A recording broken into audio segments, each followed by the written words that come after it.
आज तो बहुत सारे फल मिल गए, वो भी कितने अच्छे अच्छे।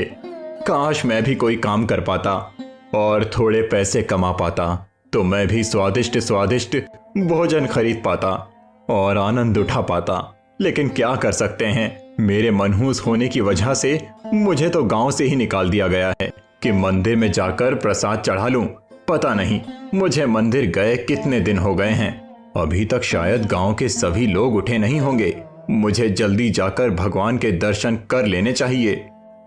ऐसा कहते ही श्याम थोड़े फल लेकर गांव के मंदिर की ओर जाने लगा। लेकिन जाते जाते अचानक से ही मुखिया मिल जाता है और श्याम को देख लेता है। छी छी छी छी छी, हे भगवान, ये सुबह सुबह किस मनहूस की शक्ल दिख गई। अब पता नहीं मेरे साथ आज क्या बुरा होगा। अरे ओ मनहूस, तुझे कितनी बार कहा है कि इस गांव में आना तो दूर, तू इस गांव को देखेगा तक नहीं। पर तुझ जैसे बेवकूफ के दिमाग में ये बात घुसे तब ना। पर मुखिया जी, मैं तो यहाँ बस मंदिर में भगवान की पूजा करने और उन्हें ये फल चढ़ाने जा रहा था। क्या तू क्या चाहता है कि मंदिर भी बर्बाद हो जाए? तेरे मंदिर जाने से भला किसका भला होगा? लेकिन अगर तू मंदिर ना जाए तो पूरे गांव का भला होगा। इसीलिए यहाँ से चला जा और याद रखना, अगर फिर मैंने तुझे इस गांव के आसपास भी देखा तो सोच लेना, इस गांव से क्या इस राज्य में भी तू कहीं नहीं रह पाएगा। पर मुखिया जी, मैं तो बस एक बार भगवान के दर्शन करना चाहता हूँ, उसके बाद मैं यहाँ से चला जाऊंगा। लगता है तू ऐसे नहीं मानेगा। अगर तू यहाँ थोड़ी देर और रुका तो मैं सारे गांव वालों को बुलाऊंगा और वो सभी तुझे इतना मारेंगे कि तेरी अकल ठिकाने आ जाएगी। अगर तू मार खाना नहीं चाहता है तो इस गांव से चला जा और मुड़कर कभी मत देखना, समझा? मुखिया जी के ऐसा कहने से श्याम को मजबूरन उस गांव से जाना पड़ता है।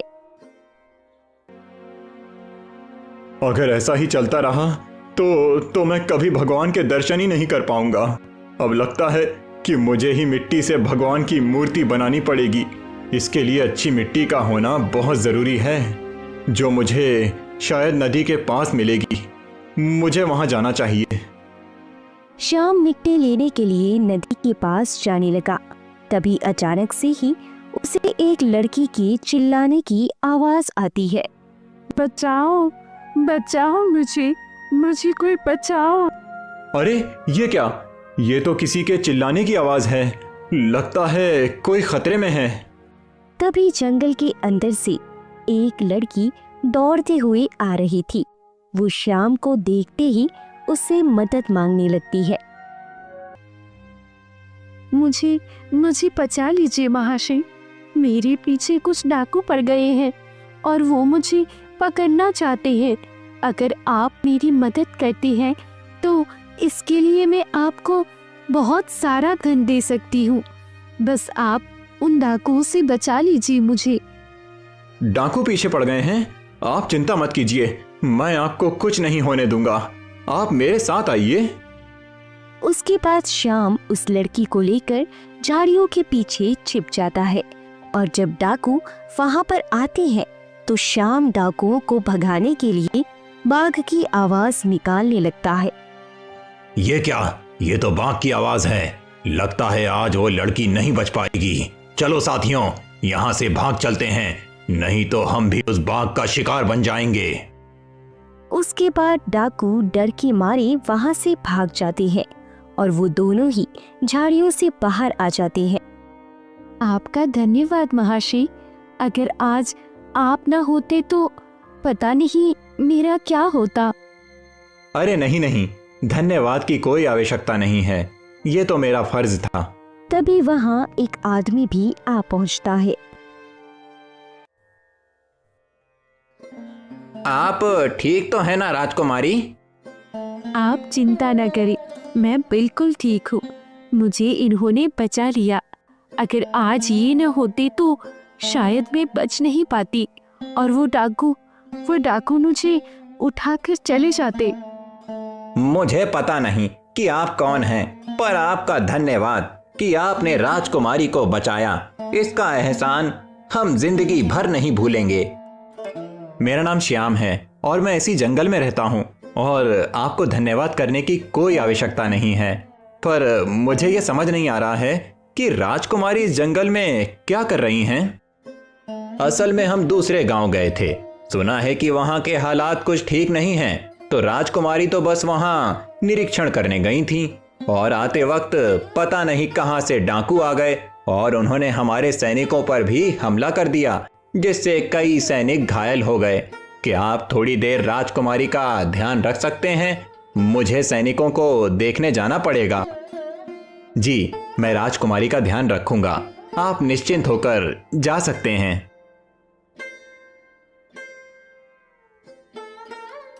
आपने जाने अनजाने में एक राजकुमारी को बचाया है और इसके लिए महाराज यानी हमारे पिता आपको बहुत ही बड़ा इनाम देंगे।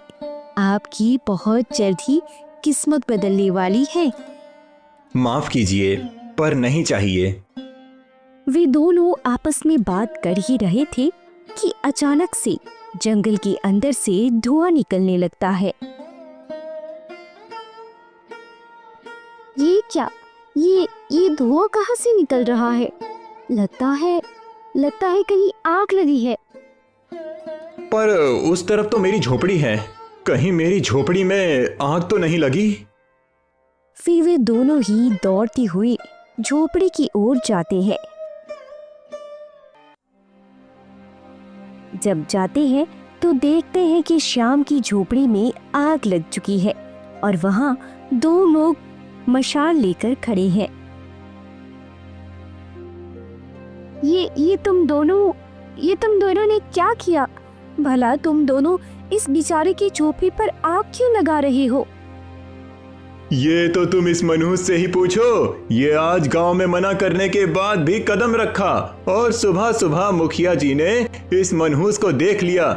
जब वे घर गए तो उनके घर पर आग लग चुकी थी और इसीलिए हमने बदला लेने के लिए इसकी झोपड़ी में आग लगा दी। इसमें इसकी ही गलती है। तो तुम लोग ये कहना चाहते हो कि सिर्फ इसका चेहरे देखने से ही मुखिया के घर पर आग लग गई? ये क्या अंधविश्वास है? अंधविश्वास? जब तुम्हारे साथ कुछ बुरा होगा तब तुम्हें पता चलेगा लड़की कि इसके साथ रहना कितना खतरनाक है। हमने अपना काम कर दिया, अब हम चलते हैं और तू इसके बाद गांव में दिख मत जाना, समझा?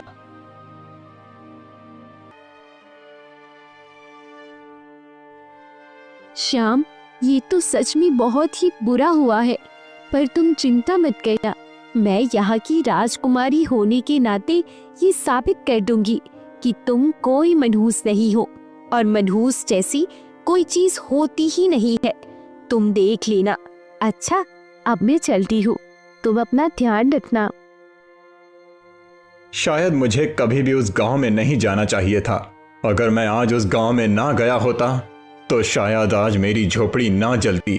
पर जो हो गया सो हो गया, अब मुझे फिर से झोपड़ी बनानी पड़ेगी। चल श्याम, शुरू हो जा, इस बार पहले से भी अच्छी झोपड़ी बनानी है। उसके बाद श्याम अपनी झोपड़ी को फिर से बनाने लगा और अगले दिन तक उसने अपनी झोपड़ी बना ली। आखिरकार ये काम खत्म हुआ। अच्छा हुआ कि उन्होंने सिर्फ मेरी झोपड़ी ही जलाई थी।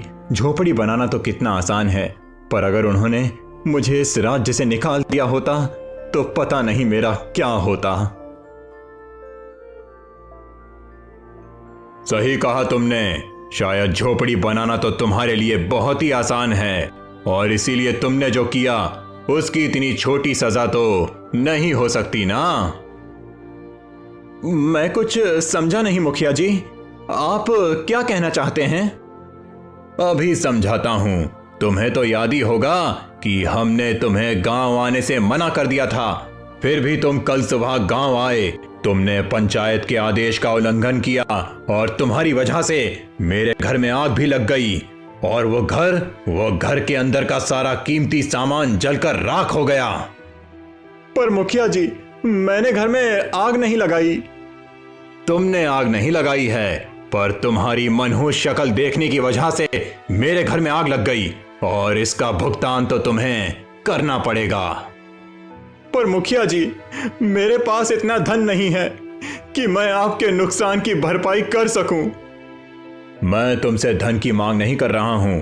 हमने कल बहुत ही सोच विचार किया और फिर इस नतीजे पर आए हैं कि तुम हमारे गांव के लिए और इस राज्य के लिए खतरा हो, जिस कारण अब तुम्हें ये राज्य छोड़कर जाना होगा। पर मुखिया जी, अगर आप मुझे इस राज्य से निकाल देंगे तो मैं कहां जाऊंगा? दया करो मुखिया जी, मैं वादा करता हूं कि मैं आज के बाद कभी भी उस गांव में नहीं जाऊंगा। मेरा विश्वास कीजिए मुखिया जी। हमने तुम्हें एक मौका दिया था जिसे तुमने गवा दिया है। अब हम तुम्हें इस राज्य में एक क्षण भी नहीं रुकने दे सकते। इसीलिए अच्छा यही होगा कि तुम चुपचाप इस गांव से निकल जाओ। पर मुखिया जी। गांव वालों और श्याम के बीच बहस चल ही रही थी कि तभी वहां दो सैनिक आ जाते हैं। तुम में से श्याम कौन है? ये जो आपके सामने मनहूस खड़ा है, यही श्याम है। अच्छा, तो आप हैं श्याम, हमारे साथ चलिए, आपको राजमहल बुलाया है। देखा श्याम, तुम्हारी मनहूसियत तो राजमहल तक पहुंच गई है। हम तो फिर भी तुम्हें यहां से जाने दे रहे थे, लेकिन लगता है कि तुम्हारी वजह से कुछ बहुत बुरा हुआ है, जिस वजह से महाराज ने तुम्हें महल बुलाया है। मुझे तो लगता है कि तुम्हें तुम्हारी मनहूसियत के लिए जरूर फांसी की सजा देने वाले हैं। अरे नहीं नहीं, आप गलत समझ रहे हैं। इन्होंने कुछ नहीं किया है। इन्हें तो महल इसलिए बुलाया जा रहा है क्योंकि राजकुमारी ने इन्हें अपने वर के रूप में चुना है और इनसे विवाह करना चाहती हैं। ये क्या बकवास कर रहे हैं? ये मनहूस और राजकुमारी का होने वाला पति। मैं कोई बकवास नहीं कर रहा हूँ, ये सच है। अब आप चलिए श्याम, आपको जल्दी से जल्दी राजमहल बुलाया गया है। जी चलिए।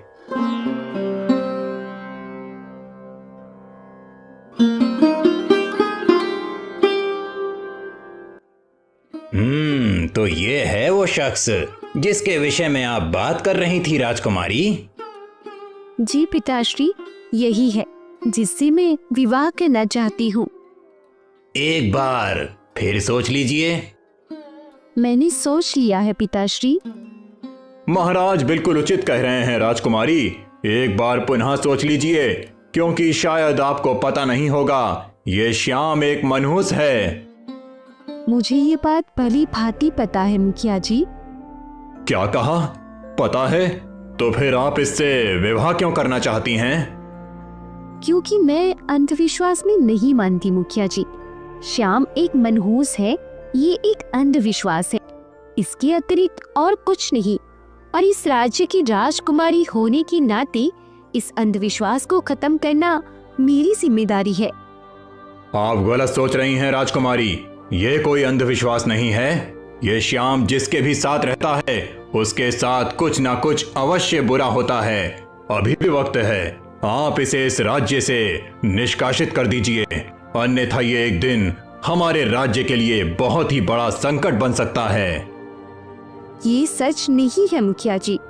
आपने कहा कि श्याम जिसके भी साथ रहते हैं उसके साथ कुछ न कुछ बुरा जरूर होता है, परंतु वो श्याम ही है जिसके कारण मेरी जान बची थी।